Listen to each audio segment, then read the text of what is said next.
The cost of the economic crisis, the cost of the war in Iraq, means that Washington is going to have to tighten its belt just like you have had to tighten your belts in your family. It means that we're going to have to put off spending on some things that we need, and we're going to have to eliminate things that we don't need.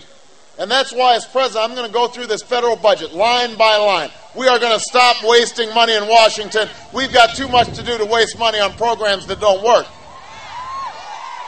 But as I've said from the day this journey began, the change we need isn't just about new programs and new policies.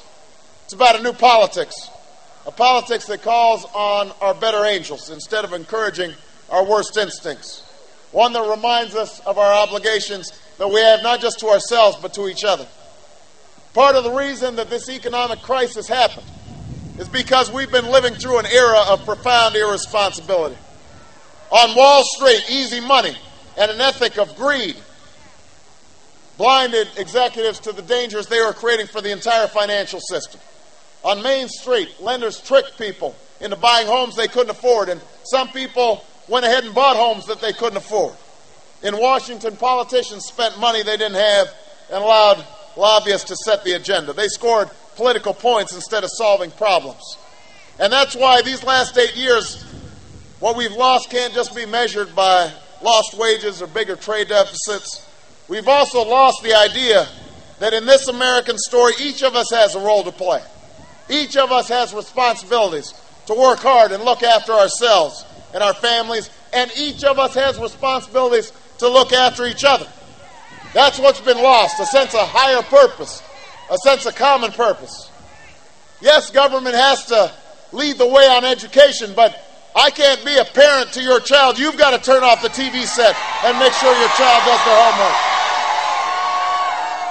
Yes, government has to lead the way on energy and independence, but all of us have a responsibility to make our homes and businesses more efficient.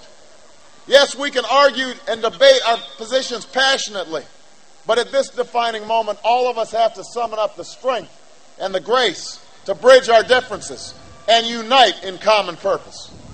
We can't afford the same political games and tactics that we've seen over the last few years. Despite what my opponent may claim, there are no real parts of America or fake parts of America. There's no city or town that's more pro-American than any place else. We're one nation, all of us proud, all of us patriots. The men and women who served on our battlefields, some may be Democrats, some may be independents, some may be Republicans, but they've all fought together and bled together, and some died together under our same proud flag. They haven't served a red America or a blue America. They've served the United States of America, and that's why we're here today. So let me just finish up by saying this. This is not going to be easy, Pennsylvania. And you know that because look at all of you standing here today. It's not easy standing in the cold and in the rain. You know it's not easy. But you also know this is time to come together. Some of you may be cynical. Some of you may be fed up with politics.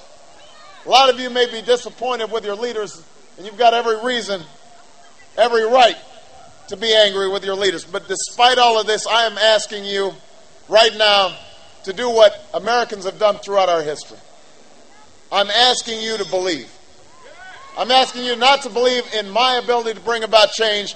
I'm asking you to believe in your ability to bring about change. And I know this change is possible because I've seen it in this election. I've seen the lines of young voters stretch around churches and schools. I've seen workers who'd rather cut back on their hours than see their co-workers lose their jobs.